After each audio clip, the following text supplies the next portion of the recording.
scream. This is a patron request. It's been a while since it was given. Unfortunately, you've probably forgotten who gave it to you. If you ever. I have no memory. We're so sorry, patron, but we enjoyed it. Basically, I have a pile of patron request reviews to do, and Omega is very, very busy, and no one wants to have me sitting here by myself being like, you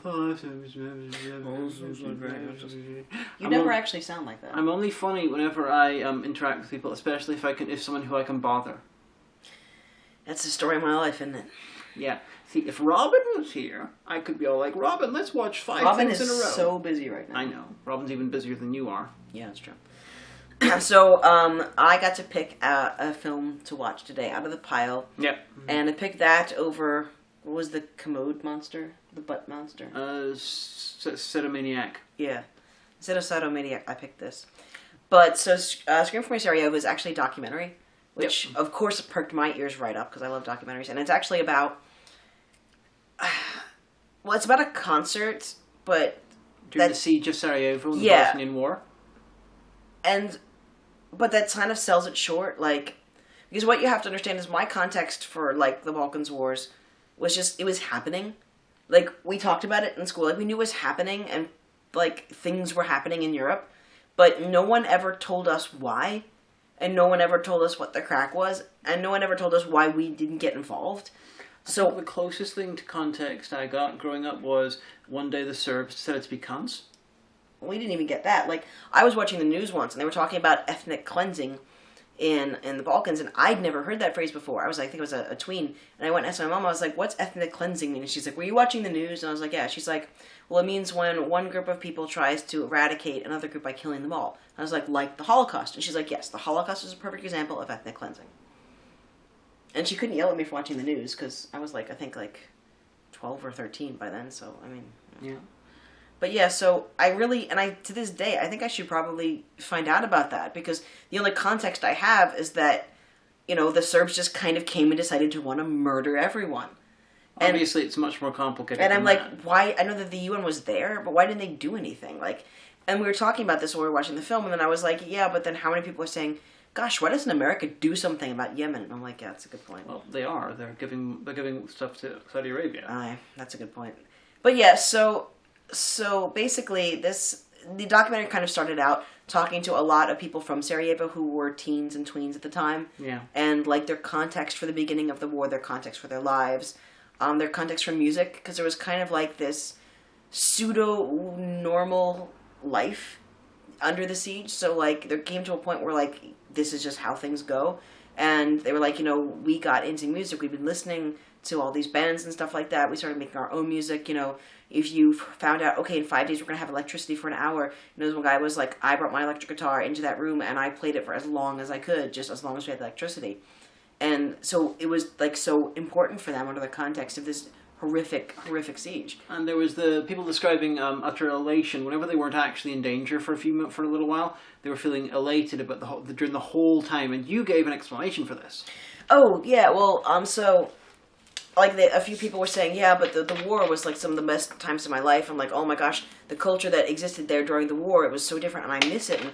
And it's kind of a thing where, like, you've just heard these people describe all this stuff. You heard, you know, someone with a UN, paramedic group describing how, you know, he exchanged, you know, greetings with a child, and the child was shot in the head a few meters down the road, you know. And so you have this, and you're like, how could someone feel that way? But then what you realize is that when you're under constant stress like that, your CNS, your central and your autonomic nervous systems are in constant firing.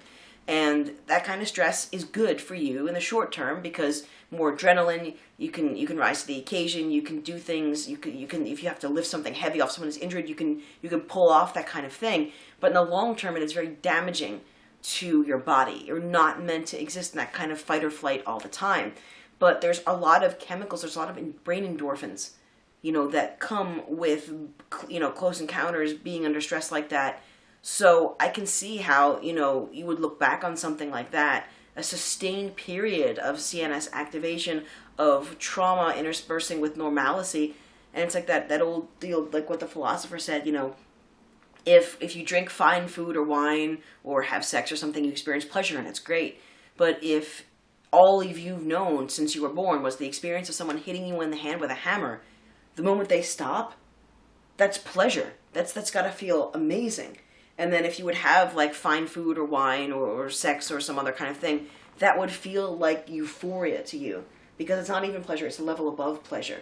Because all you've known up to then has been pain. Yeah, it's comparison. So, yeah, it's one of those things where, like, you know, you look back, and obviously what these people lived through was horrific and incredibly traumatizing, but they're alive, they're adults now, but, you know, what was going on in their brains may have colored how they saw that time. Now, I've never been through something like that, so I can't speak to that, but like, just from what I know from undergrad, that's what I would assume. Based on the footage and the descriptions of what it was like, and it really reminds me of a much worse version of what I remember the Troubles being like. Because, you know, there's definite similarities, but obviously theirs was much more severe. Aye. Because, you know, I remember the soldiers everywhere, there were parts that you couldn't get into, you would only see your hometown on the news whenever it was like, you know, parts of it would have been blown up or on fire, you're walking through places and the building's no longer there, there's just debris strewn everywhere. I remember that shit. Not as seriously as their one. Obviously, I don't know anyone who got killed. Well, there was a woman that I worked with in a volunteer position that I was in, and she's I think she's in her late 50s, early 60s, and she lives up by the Penny Burn, and like their house would routinely be evacuated. Like, their house would be tossed sometimes by the British Army, and just like, you know, she and her friends would get home from school, and their neighborhood would be under evacuation, have to go lie, like, you know, in the back of the church, like, you know, with their hands in their heads in case they were, you know, having controlled explosion. And I was like, and she's like, oh, but sure, we laughed, and I was like, what? The single funniest thing that happened to me during the Troubles was me and my friends were watching Transformers the movie, the animated one, and there was a part of it where there was a rather large explosion. I believe it was during Instruments of Destruction when the ship door came in, but a bomb went off, not near us, but far enough, you know, close enough that we could hear it. And then when we finished the film, walked out, and several, you know, houses, windows were done in, and so we're like, oh shit. The film, he's like, you know, the film, you know, the audio was amazing, something like that. It was like, I had an experience like that. We were watching Dead Man Walking with Susan Sarandon was in that. I think so. Sean Penn and Susan Sarandon, and like they're waiting for the phone call from the governor, you know, to see if they'll commute the death sentence. And the phone rang, at my friend Lauren's house for real, and we were like, what? And like it took a second to pause the movie so she could answer the phone. But yeah, no, so basically, I think it was, I never really understood whose idea it was to get Bruce Dickinson, formerly of Iron Maiden, to come to Sarajevo to do currently of Iron Maiden too, but he wasn't an Iron Maiden during this period. But someone got, and then it all just came together, and it was just kind of like the story of getting them into the city. Because the UN was like, no, we're not. Oh my God, no, we're not. And then they're like, oh. And then they eventually have to put them into the back of this truck for like 10 hours with a pile of beer and whiskey, and they have to get through, you know, driving up the side of this mountain that's constantly being shelled and like not long before the truck went past, there was an oil tanker being blown up there, and so.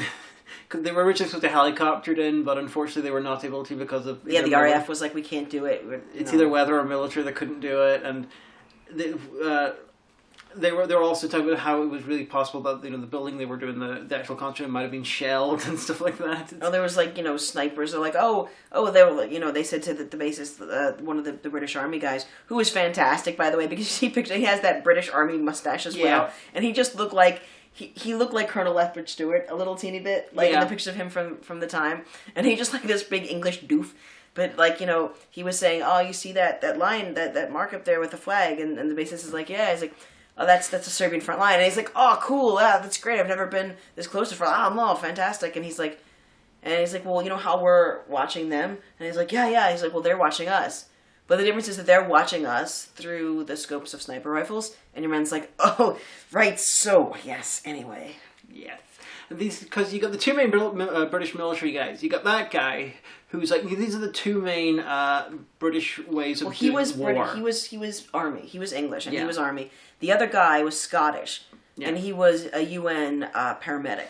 Yeah, so you got these are the two common British reactions to war, apart from, colonizing people. You've got, the guy who's just like, well, I'm having a jolly good time, this is all very, look at this thing, haha. And then you've got the other guy who's like just complete PTSD. Yeah, he said there's a very famous photograph of me, and then he goes on to tell the story, again, like I say, about, the little kid who comes and asks him for sweets, as him and his mom, he's like, oh, no sweets. And then they walk past him, and then a sniper with the same bullet shoots his mother, and it shoots him in the head. And there's a very famous picture of this child lying, on the ground in a pool of blood. And they took him back to the place, because at the end of it, they have everyone, back in Sarajevo. And there's actually a monument to him and his mother, and it says, like, we'll never forget, it'll never happen again. And like, this guy, and you got to know he's seen some shit. Yeah, but then you have, like I say, the English dude being like, it was a jolly good time then, wasn't it?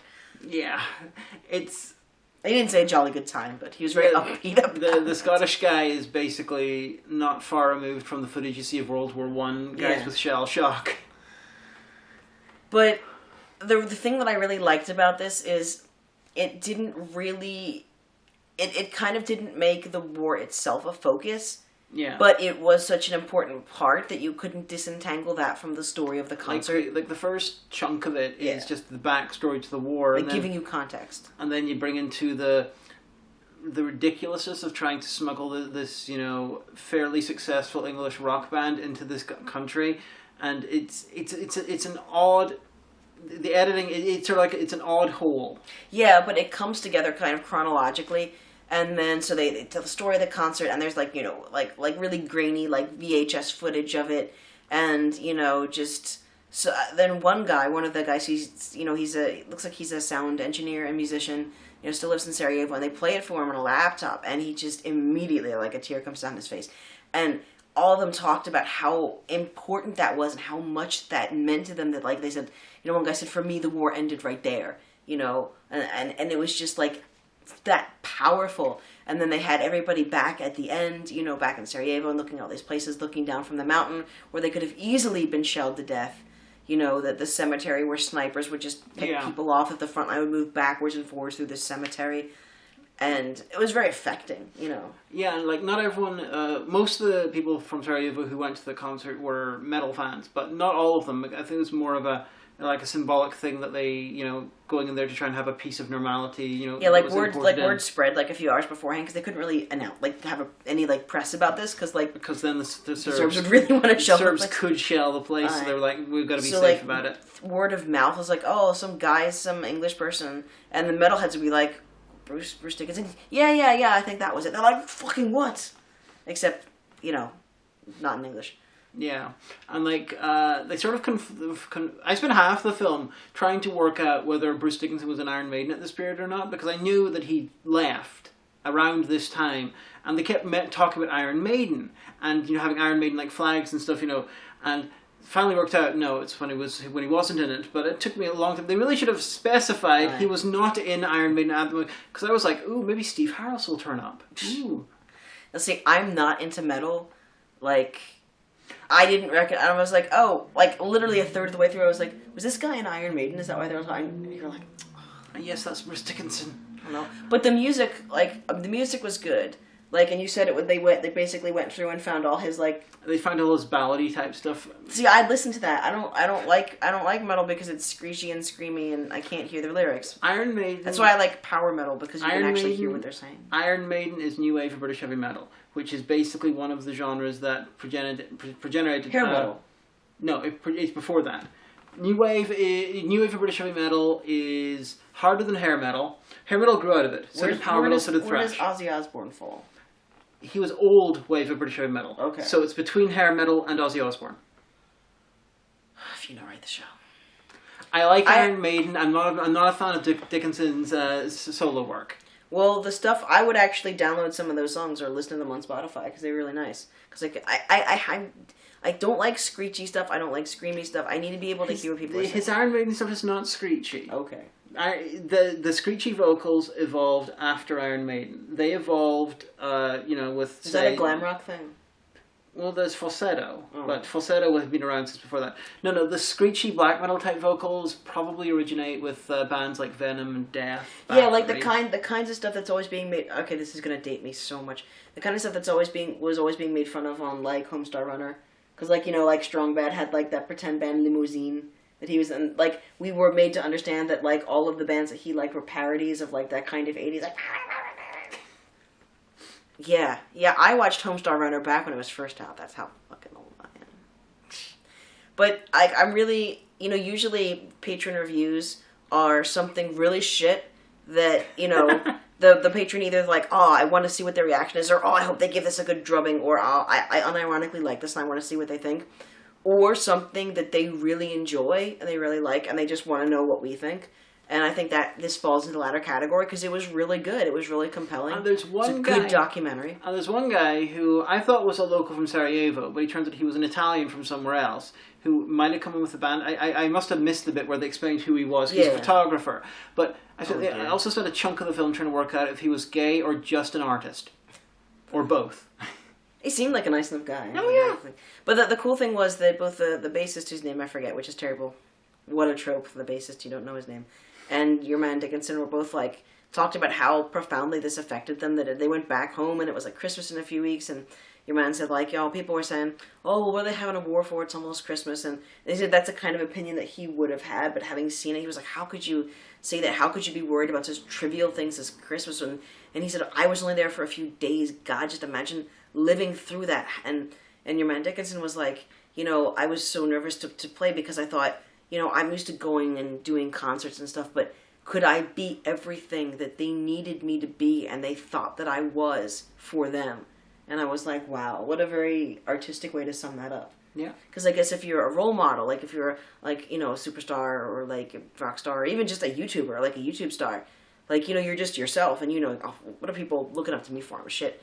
But then like, I guess if you would have experiences where you're like, oh my gosh, how can I be the person that they need me to be? Yeah, like Dickinson, I've not heard any bad stories from him. He seems to be a really good guy. That's good. I like when I find out that a celebrity is secretly a really nice person. That really makes me happy, To be like, everyone slags off how much football players make, like American football players. But did you know that this American football player every year gives his entire salary to, send kids to uni? And I'm like, wow, that's really great. I love stuff like that. Yeah. Like, if I was ever famous, that's what I would want to be. I want to be a good person, You're a good person. Well, no, I mean, like... You are very famous. People want to hear what you say. Okay, let me put it this way. I would want to be a video game protagonist. I will fucking sort this out. I've been playing the Outer Worlds, and of course, I save everybody and do all the good things. You don't like the way I play video game protagonist. You be an asshole. All the time. I don't know why. Like... Because I don't like being an asshole in real life. I guess. But that's why, like, in video games, it's like the ultimate chance. It's like, I can't go to the Mexican-American border and, like, open the camps and free everybody, and I can't, like, that actually happened in Terminator Dark Fate.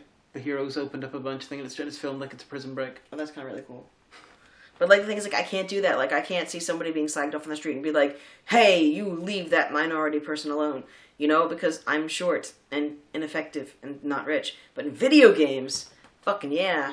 I've got this really souped-up assault weapon in Outer Worlds, and I can shoot all the bad guys and also the big reptiles, who aren't really bad guys, but they spit acid at you. And, in Dragon Age, I've got the sword, motherfucker. I will bring justice. Everyone will be good people. But, now this was really, really good. So this is one of the times when, like, you see something that a patron sends in, and we're like, oh, this is going to be really good, and it really was. Yeah, it was a good documentary. What have you done with your hair? I'm not entirely sure. You like tied a knot. I'll look over. You'll be like strangled into your own hair somehow. What happened? No mistakes were made. What do you think? I know I've been talking a lot today. Well, you were. It was good. It was a decent documentary. You had a little bit of the Return of the King syndrome at the end. Like there were several points where it naturally seemed to finish, but they kept going. Oh yeah. And it wasn't badly. I think it could have done with a bit maybe a second run through with the editing to avoid that. Does it say who the company is? Prime Time is the Eagle Rock Entertainment. But, it was good. It was well worth a watch. Yeah. Even just to get some information about the war. I mean, it doesn't have Which very is much. one of those ones that, like, I feel like we've kind of all forgotten about. Like I was a kid. I was in elementary school, transitioning to middle school during the Gulf War. And I know the context of that. It was about oil, and that's about it. And so, that's... When I stop and think about the Gulf War, I remember it happens, but I don't think about it all the time. I remember there was a coup in the Kremlin at some point in the 80s. I remember the Berlin Wall coming down, but I was kind of pissed off because I wanted to watch something else. Oh, Russia had a whole civil war when Yeltsin was in power. But ironically, the Russian Civil War, I'm very sure, is responsible for at least partly why Police Academy 7 was so bad, which is a really, really weird thing to say, but they were filming Police Academy 7 at the time of the Russian Civil War. And if you look at now, no one's expecting Police Academy 7 to be good. However, if you watch the film, a hell of a lot of it is stuff that... It's a form of humor that technically exists, but it's got nothing to do with the rest of the Police Academy films. What I believe happened was they were filming... And because of the Russian Civil War, there must have been periods where they couldn't film stuff, or they were extremely truncated in what they could film. And so a lot of it had to be, the humor and jokes had to be created using sound effects and in post-production. Because they were literally filming there when the Russian Civil War was happening. I remember watching that and, watching the Kremlin be shelled, and my dad saying, oh my god, this is history making. And then, we just kind of forgot about it. And I don't know if that's a consequence of the fact that a lot of these things happened before I kind of really paid attention to the world, or the fact that in America, we just don't care. And not that we don't care, it's just, it's going to be like, oh, those people somewhere else did a thing, and you're like, right. But it's grand. And then you just kind of move on. And then, but a lot of the scenes in this, are modern, it's now, I think, when was this made? 2006 or something? Yeah. This says 2016, but... I think it was filmed in the mid-aughts. Because they were like, oh, it was 21 years. 21 years from 1994, that would make it... 2005. No, that would be 10 years. 2015. Yeah, so this... Yeah. But, but there's still parts that, were destroyed and just left to ruin. And, there's... It's a very good idea for a monument. Well, yeah. But then you figure that, oh, there's that thing that I remember hearing about when I was a teen, and that was, a war that cost so many people's lives and traumatized so many other people. I don't know, and I kind of, we were watching this, and I kind of felt like there was I remember watching the trailer, but I never played the game. It was an indie game called This War of Mine. And basically, it's, it's kind of like a resource management game, where, most of, the war games are Code of Medal of Honor and Call of Duty and all this stuff, and you're just tromping around at the point of a gun, like this, and just killing people in cities. But in This War of Mine, you were a civilian, and it's kind of dark, but I honestly started thinking in the beginning part where they're talking the context of the siege and everything, and I thought to myself, I don't know what it'll be like when things start to break down. Because I feel that a lot of us have lived for the past several years with this feeling that, something's about to happen, either bad or good, and it could go either way. And then I thought to myself, imagining, shit goes really bad, and, Derry ends up like that. Could I honestly say that, if they got, I don't know, some singer, not, really famous, but, kind of famous. I want to say Taylor Swift, but she's too famous. If they got, someone to come into Derry to do a concert, and it wasn't my genre, but, would I go? Just the fact that, we've been living under these horrific conditions for 2 years. It's just, it's the kind of thing that you don't think about, but maybe we should start thinking about, or taking a lot more seriously. I don't know.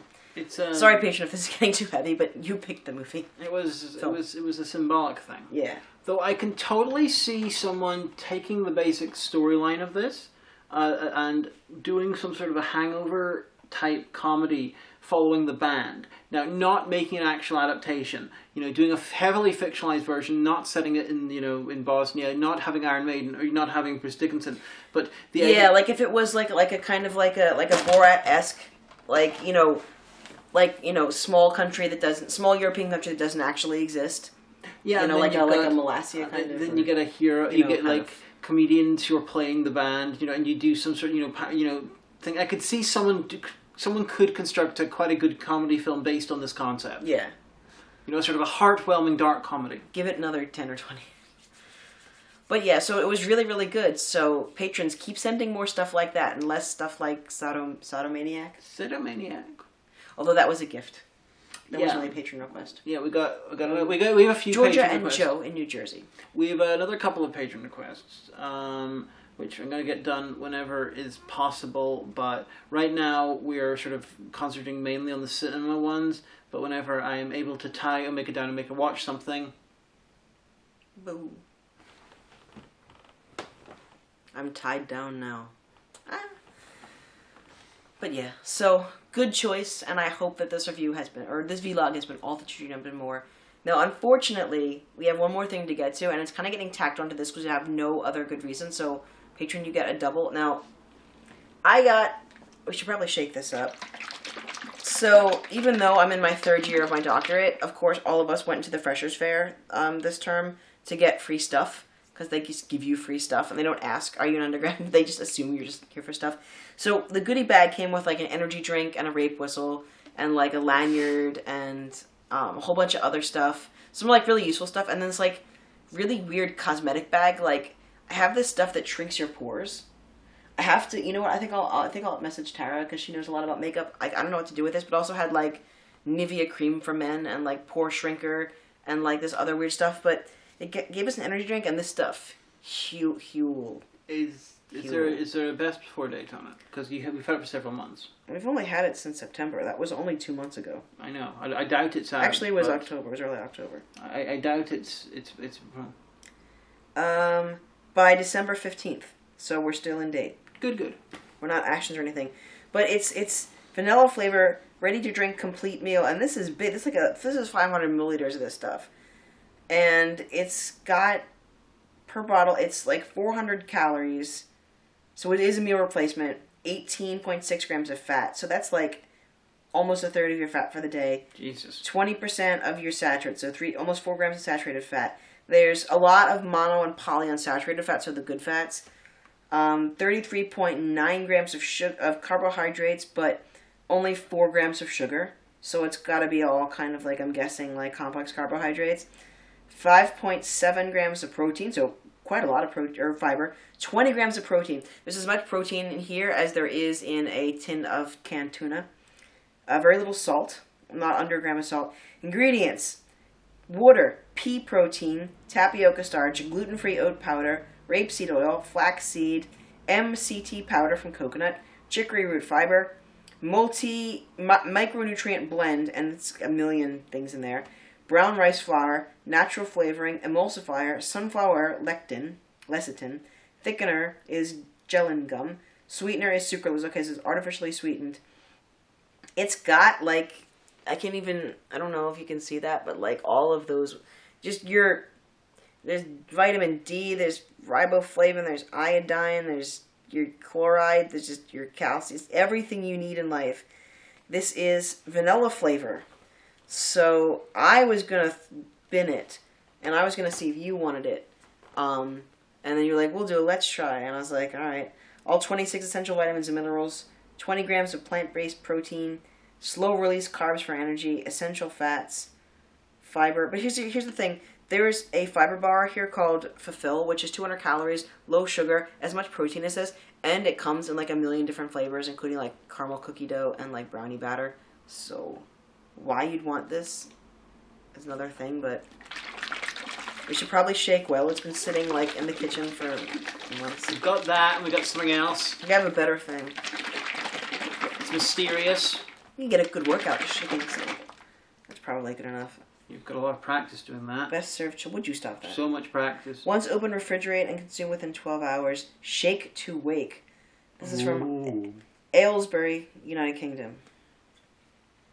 It's good for what now, Aylesbury I didn't try this, but I saw some other people in our little PhD office drinking it, and they did not look pleased. It's good for what Aylesbury's you. It smells like bread batter. No. Here, there's yeast in it too. Oh. I told you it was gonna be I nasty. regret this. This is supposed to be vanilla, like a crap I told you we milkshake. could just throw it away. Oh. Stop being melodramatic. I'm tired and I want to go look at the internet in bed, so. I told you it was going to be nasty. It tastes better than it smells, but it doesn't taste good. Like there's licorice taste there. Why is there vanilla licorice? It's not licorice. You know what that is? It's the chicory root. Because chicory root and licorice are associated. I fucking hate licorice. It's not bad, but it does kind of feel like you're drinking pancake batter. I'll be quite honest with you. What chicanery is this? Chicory root. Oh. Apparently you can, if you don't have coffee, you can like brew it from chicory root. It's not good, but people do that in the war. But yeah, no, so we're going to bin this. I feel very Hulish. I told you it would be nasty. Oh, I was expecting like a crap milkshake. It does really kind of taste like you're drinking pancake batter, I'll be quite honest with you. Alright, so the other thing is probably going to be nice. Is this northern or southern? Northern. Tato. It's Christmas Tato. It's Father Christmas Tato. Turkey, ham, and stuffing. You see, there are two kinds of Tato. There is Southern Tato, which has a theme park, and there's Northern Tato, which has a castle. Yep. Tato Castle, unpronounceable, County Armagh. Tandrigi. Yeah. Tandrigi in County Armagh. So, and you can see, that's Mr. Tato on the back. He lives in a castle. Like, they really do have a castle. We're not even... The castle that was, like, adapted into a crisp factory. Smells nice. And, okay, there's not many things about Northern Irish culture that I am very, very protective of, but Tato is the best. Northern Irish Tato is the best crisp really maker good in the world. It's got, like, sage and stuff. It's really nice. No one does crisps as good as Northern Irish Tato. It's the only thing in Northern Irish cuisine that belongs in world cuisine, like protected, sort of, like, protected cuisine. Yeah. Isn't that nice? It's okay. I think it's very nice. I can really taste the I stuffing. think the sage, yeah. Let's see what's in this. Potatoes, oils, turkey ham and stuffing flavor, which is whey permeate, milk, sugar, salt, yeast extracts, barley, onion powder, rice flour, herbs, sage, parsley, oregano, marjoram, flavor containing flavor enhancers, MSG, disodium unpronounceable, plum extract, smoked flavoring, garlic powder, paprika extract. Oh, that's where the color comes from. Because in the EU, you can't use nasty food dyes. You know what they use? Paprika, which is nice. It's good. I would definitely eat these in real life. Yeah, it's Christmas better than I was expecting. But yeah, if you find in your international thing, if you find some Tato crisps, give them a go. The Northern Irish Tato are one of the best crisp companies in the world. I'll read you the legend from the back. Set deep in Ulster's countryside is Tato Castle, where Tato have been making some of the world's best-loved crisps and snacks since 1956. Using the best local ingredients, Mr. Tato selects the finest, specially grown spuds, gently cooking them until crisp and golden.